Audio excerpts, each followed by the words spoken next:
성경 말씀을 봉독하겠습니다. 신약 성경 빌립보서 2장 1절에서 11절까지 말씀, 신약 성경의 318쪽에 있는 말씀입니다. 제가 말씀을 봉독할 때에 여러분들께서도 마음속으로 같이 말씀을 봉독하시면서 말씀을 통해 주시는 하나님의 은혜를 받게 되기를 바랍니다. 그러므로 그리스도 안에 무슨 권면이나 사랑의 무슨 위로나 성령의 무슨 교제나 긍휼이나 자비가 있거든 마음을 같이하여 같은 사랑을 가지고 뜻을 합하며 한 마음을 품어 아무 일에든지 다툼이나 허용으로 하지 말고 오직 겸손한 마음으로 각각 자기보다 남을 낮게 여기고 각각 자기 일을 돌볼 뿐더러 또한 각각 다른 사람들의 일을 돌보아 나의 기쁨을 충만하게 하라. 너희 안에 이 마음을 품으라. 곧 그리스도 예수의 마음이니 그는 근본 하나님의 본체시나 하나님과 동등됨을 취할 것으로 여기지 아니하시고 오히려 자기를 비워 종의 형체를 가지사 사람들과 같이 되셨고 사람의 모양으로 나타나사 자기를 낮추시고 죽기까지 복종하셨으니 곧 십자가의 죽으심이라.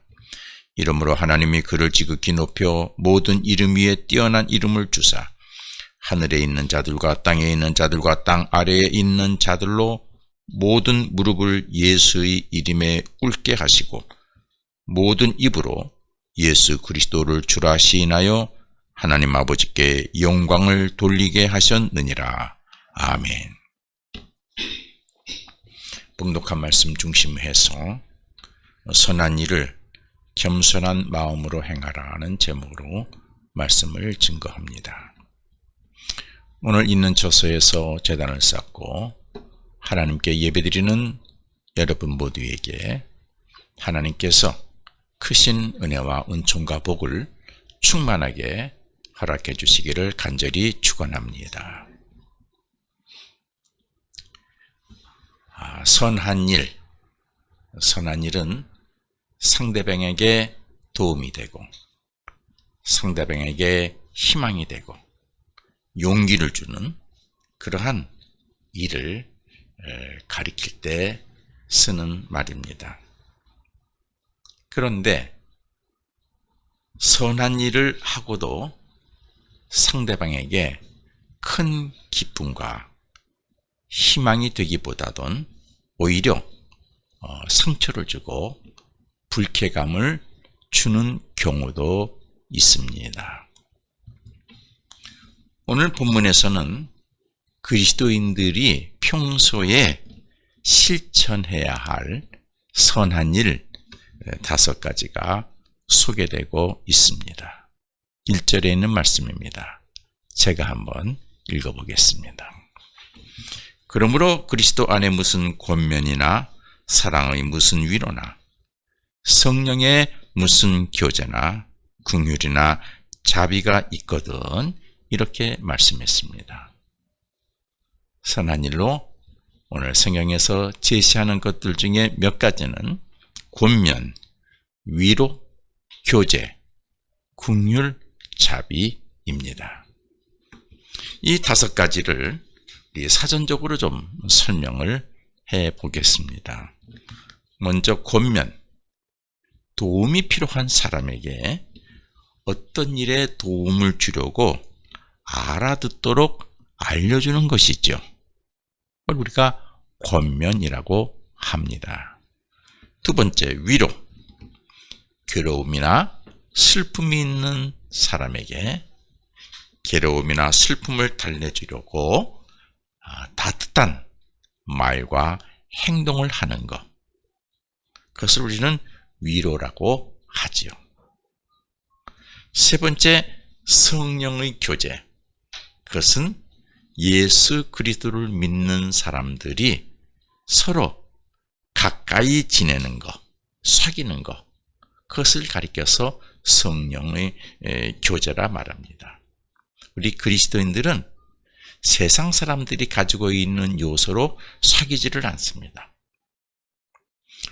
세상 사람들은 취미로 아니면 어떤 목적을 가지고 어떤 인간적인 감정을 가지고 이렇게 사귀지만은 우리는 성령으로 인하여 성령의 도우심을 받아서 그리스도 안에서 하나님의 목적을 이루기 위해서 사귀는 것, 목적이 분명하죠. 그것을 성령의 교제라 말합니다. 네 번째, 긍휼, 어려움을 당한 사람을 불쌍하게 여기는 것. 참 안 됐다, 불쌍하다, 어떻게 내가 도와줄 수 있을까? 그런 마음을 갖는 걸 긍휼이라고 합니다. 어떤 사람이 어려움을 당했을 때 참 잘 됐다, 그렇게 생각하는 사람도 있습니다. 그건 긍휼이 아닙니다. 긍휼은 불쌍한 마음을 갖는 것입니다. 마지막 다섯 번째, 자비. 이것은 상대방을 크게 사랑하는 마음을 가지고 가엾게 여기는 것, 그것을 자비라고 합니다. 바울은 이와 같은 다섯 가지의 선한 일을 할 때에 꼭 갖추어야 할 품성, 마음이 있다고 했습니다. 그것을 가리켜서 겸손한 마음이라고 했습니다. 3절의 내용이지요. 선한 일을 할 때에 아무 일에든지 다툼이나 허용으로 하지 말아라 그랬어요. 이 다섯 가지 일을 행할 때 다툼이나 허용으로 하지 말라. 그래요. 우리가 누구를 권면하고 위로하고 긍휼히 여겨서 도와주려고 그럴 때 다투는 사람도 있어요. 왜 그렇게 많이 주느냐, 조금 주느냐, 더 줘야 된다. 그래가지고 선한 일을 하는 목적을 가지고 서로 이야기하다가 다툼이 돼서 분쟁이 돼서 싸우는 경우도 있습니다. 그래서 선한 일을 할 때 아무 일에든지 다툼이나 허용을 하지 말고 겸손한 마음으로 각각 자기보다 남을 낮게, 높게, 좋게 여기라, 이렇게 했습니다. 왜 선한 일을 할 때에 이처럼 겸손한 마음을 가지고 해야 할까요? 그것은 선한 일을 할 때에 겸손한 마음이 아닌 오늘 성경에서 나오는 다툼이나 허용은 허세를 가리키는 것이죠. 허세나 자랑이나 교만한 마음을 가지고 행하면은 선한 일을 하면서도 오히려 상대방에게 불쾌감을 줄 수 있습니다. 상대방에게 마음의 상처를 줄 수 있기 때문입니다. 나는 선한 일을 해서 나는 만족하고 기쁜데 선한 일을 받은 상대방은 기분이 안 좋아요. 불쾌해요. 뭐 굳이 그런 것 가지고 말이지 나한테 허세를 부리고 오질 말지. 사람의 속을 뒤집어 놓고 가는구나. 불쾌하게 생각하는 경우도 있다고 하는 것이죠. 선한 일을 하는 사람의 태도가 이처럼 허세를 가지거나 교만하거나 상대방을 무시하거나 상대방을 비인격적으로 상대하는 경우에는 상대방에게 불쾌감을 줍니다. 때로는 모멸감을 줄 수도 있습니다. 선한 일이 상대방에게 도움이 되지 않습니다. 오히려 부정적인 영향을 끼쳐서 그 사람에게 나쁜 감정을 갖게 됩니다. 선한 일은 상대방에게 위로가 되어야 됩니다. 도움이 되어야 됩니다. 기쁨이 되어야 됩니다. 희망이 되어야 됩니다. 그리고 선한 일을 행하는 사람에게도 기쁨이 되고 보람이 되어야 합니다. 그러기 위해서는 선한 일을 하는 사람의 마음에 가져야 될 필수적인 조건은 겸손한 마음입니다. 선한 일을 하는 사람에게서 겸손한 마음이 없으면 선한 일을 하고서도 상대방으로부터 비웃음을 받습니다. 상처까지는 안 주더라도 비웃음을 받습니다. 내가 선한 일을 하는데 허세를 부리고 허영을 부리고 자기를 드러내고 자기를 높이고 그러면은 아이고 뭐 그까짓것 하면서 그렇게 잘난지 않은가 비웃음을 받게 되기도 합니다. 상대방으로부터 존경을 받지 못하는 경우가 생길 수도 있습니다. 교우 여러분, 겸손한 마음은 그리스도인이 갖추어야 될 기본적인 품성입니다. 예수님께서 제자들에게 이렇게 말씀하셨습니다. 마태복음 11장 29절에서 나는 마음이 온유하고 겸손하니 나에게서 배우라. 예수님이 그리스도로서 사시는 기본적인 마음의 품성은 겸손과 온유, 양날개였습니다. 오늘은 겸손을 중심으로 말씀을 드리죠. 그리고 예수님은 제자들에게 그렇게 말씀하셨어요. 너희들은 겸손과 온유를 배워라 그랬어요. 겸손하라 말씀하셨습니다. 바울은 오늘 본문에서 예수님께서 겸손을 구체적으로 실천한 것을 예를 들면서 이야기하고 있습니다. 6절에서 8절의 내용입니다. 바울은 이 6절에서 8절 이 내용 속에서 예수님의 겸손을 이렇게 이야기했습니다. 한번 들어보십시오. 예수님은 근본 하나님의 본체이시다.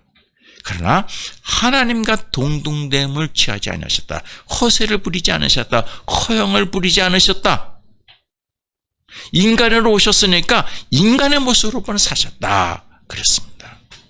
자기를 비워 종의 형체를 가지시고 그리고 사람들과 같이 생활하셨다. 하나님이시지만 신이지만은 신의 모습의 허세를 부리지 아니하시고 뭐 허세는 아니죠. 신이시니까.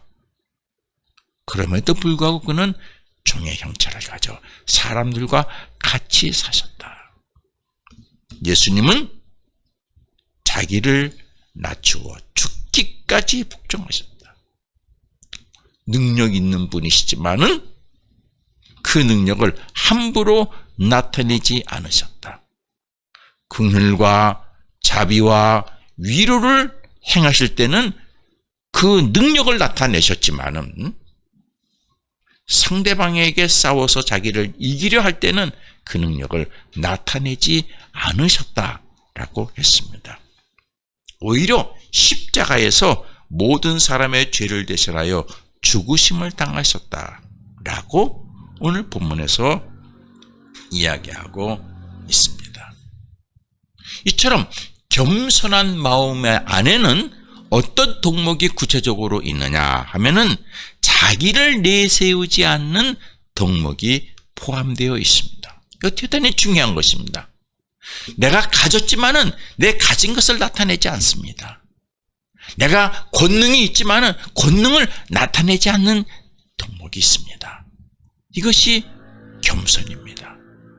내가 가지고 상대방은 가지지 못했지만은 가지지 못한 사람을 나보다 더 낮게 여기는, 좋게 여기고 높게 여기는 마음을 갖는 것이 겸손의 마음입니다.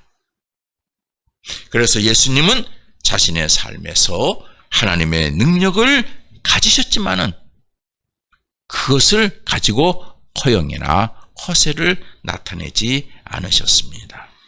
자신을 드러내지 않으셨습니다. 어떤 경우에서도 하나님의 뜻을 구했습니다. 내가 아닌 하나님의 뜻을, 내가 아닌 고통받는 사람들의 삶을 높이기 위해서 사셨습니다. 그래서 제자들에게 이렇게 말씀하셨습니다. 너희는 어떤 경우에서라도 먼저 하나님의 의와 하나님의 나라와 하나님의 의를 구하라. 그렇게 말씀하셨습니다. 바울도 예수님의 가르침에 따라서 그렇게 말하지요. 고린도 교회 교인들에게 여러분은 무엇을 하든지 하나님의 영광을 위해서 하십시오. 라고 그렇게 이야기합니다.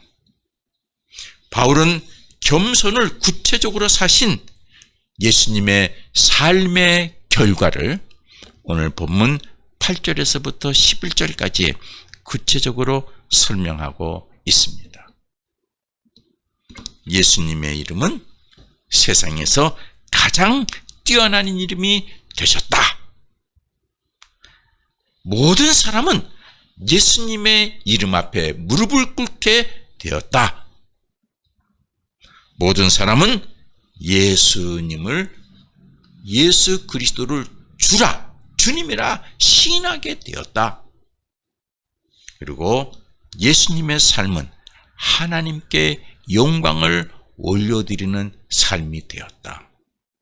이 네 가지를 말하면서 겸손의 삶을 사신 예수님의 삶의 결과는 이렇게 되었다라고 오늘 본문에서 증거하고 있습니다. 그리스도인은 선한 일을 하는 자세가 분명해야 합니다. 원칙이 선한 일을 할 때에 원칙이 분명해야 합니다. 선한 일을 하면서 자신을 내세우지 말아야 합니다. 선한 일을 하면서 하나님의 나라와 의를 구해야 합니다. 선한 일을 할 때에도 상대방도 하나님의 백성임을 인지하고 인격적으로 대하는 자세가 있어야 합니다. 선한 일을 할 때에 하나님의 영광을 위하여 선한 일을 해야 합니다. 이것이 그리스도인들이 선한 일을 할 때에 가져야 되는 기본적인 자세입니다. 그러면 그리스도인이 겸손한 마음으로 행한 선한 일은 예수님처럼 하나님께 영광을 올려드리는 삶이 됩니다. 그리스도인이 겸손한 마음으로 선한 일을 행하면은 예수님처럼 모든 사람들로부터 높임을 받는 그런 존재가 되는 것입니다. 이처럼 겸손한 마음은 우리 그리스도인이 갖추어야 될 기본적인 품성입니다. 여러분, 앞에서도 잠깐 말씀했습니다마는 우리 그리스도인이 인생을 살면서 인간관계에서 가져야 될 기본적인 원칙이 있습니다.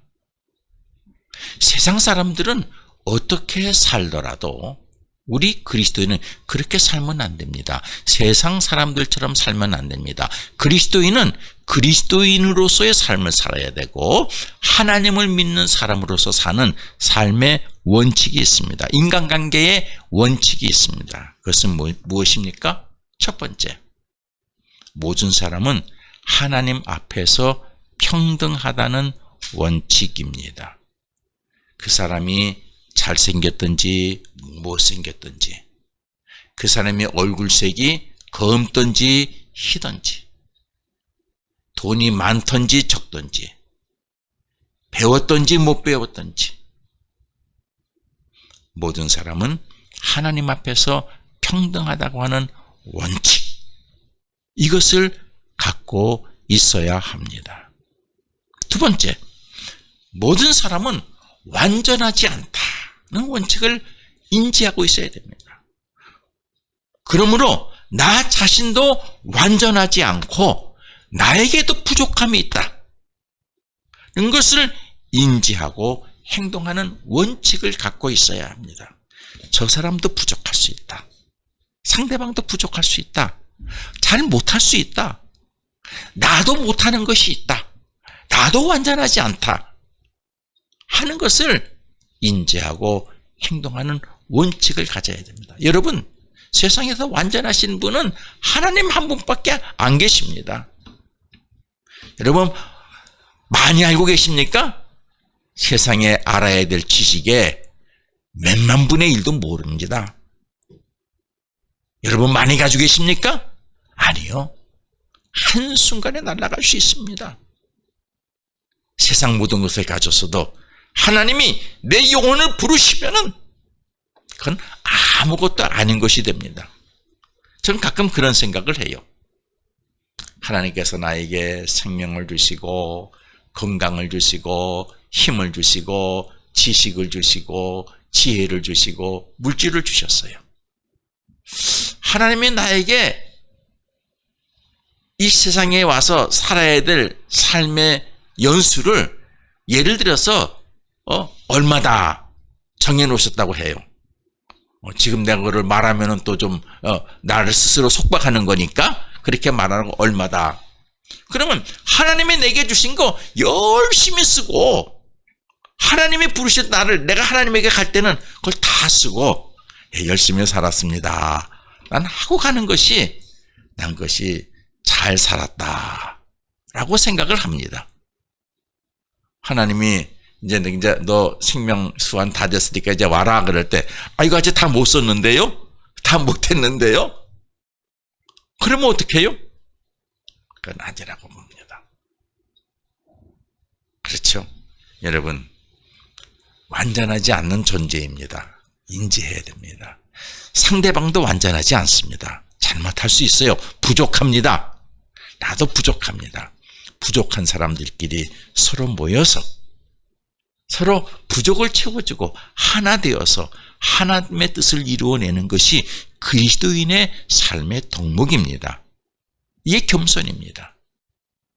세 번째, 하나님은 모든 사람을 사랑하신다고 하는 원칙입니다. 이것이 우리 그리스도인은 인간관계에서 가지는 원칙 세 번째. 모든 사람을 사랑하신다. 모든 사람을. 누구도 내가 미워하는 사람도 하나님은 그를 사랑하신다. 상대방이 나를 자꾸만 괴롭혀요. 그러나 하나님은 나를 사랑하신다. 네가 아무리 괴롭혀도 나는 하나님은 나를 사랑하신다. 하나님은 모든 사람을 사랑하신다. 이 원칙을 가지고 인간관계를 해야 됩니다. 마지막 네 번째. 그러므로 그리스도인은 어떤 형편에 있던 사람이든지 하나님이 사랑하심으로 상대방을 인격적으로 대하여야 한다는 원칙입니다. 그렇잖아요? 내가 좀 감정이 생겨서 상대방을 미워해요. 나에게 좀 손해를 끼쳐서 나를 좀 내 마음을 아프게 해서. 그런데 하나님은 그를 또 사랑하셔요. 그러니까 어떻게 해요? 나도 그를 용서하고 사랑해야 되는 것이 우리 그리스도인들이 인간관계에서 가져야 될 원칙인 것을 아셔야 됩니다. 그리스도인이 이러한 인간관계에서의 네 가지 원칙을 실천하려면 기본적으로 겸손이라고 하는 품성을 갖추어야 하는 것입니다. 우리 그리스도인이 겸손이라고 하는 품성을 갖추지 않으면 사람을 대할 때에 그 사람의 겉모양이나 환경에 의해서 평가해서 상대방을 대하는 실수를 범할 수 있습니다.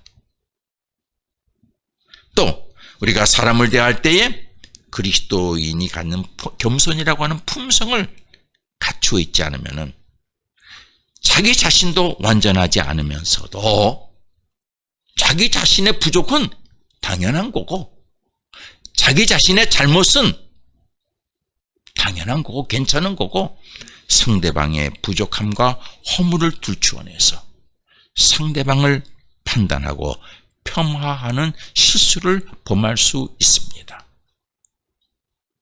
우리 그리스도인이 겸손이라고 하는 품성을 갖추지 않으면 사람을 대할 때에 하나님은 모든 사람을 사랑하시는데 하나님이 사랑하시는 사람을 내가 미워하고 질투하고 정죄하는 실수를 범할 수 있습니다.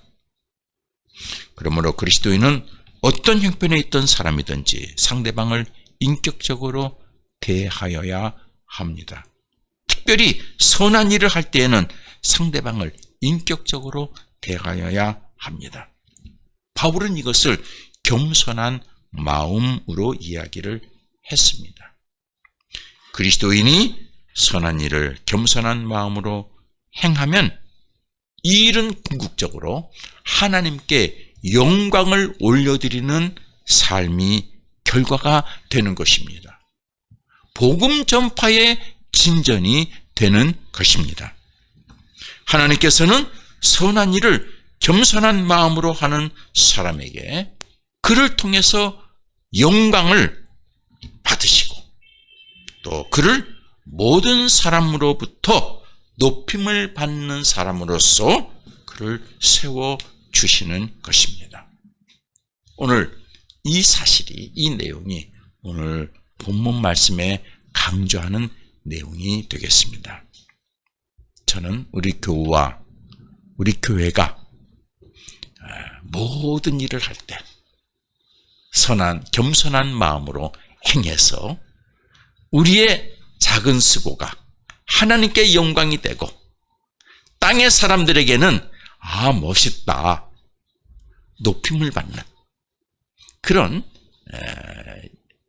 삶을 이루어내는 교회와 여러분이 되기를 소망합니다. 기도하겠습니다. 하나님, 바울이 빌립보 교회에 권면합니다. 너희가 선한 일을 행할 때는 허세나 다툼으로 하지 말고 자랑으로 하지 말고 교만으로 하지 말고 겸손한 마음을 갖고 행하라 라고 권면합니다. 오늘 저희들이 이 권면의 말씀을 하나님의 말씀으로 받습니다. 우리의 삶의 자리에서 겸손한 마음을 놓치지 않게 하시고 우리가 모든 사람을 대할 때 겸손한 마음으로 행하여서 우리의 삶이 하나님께 영광을 올려드리는 삶이 되게 하여 주옵소서. 예수 그리스도의 이름으로 기도드립니다. 아멘.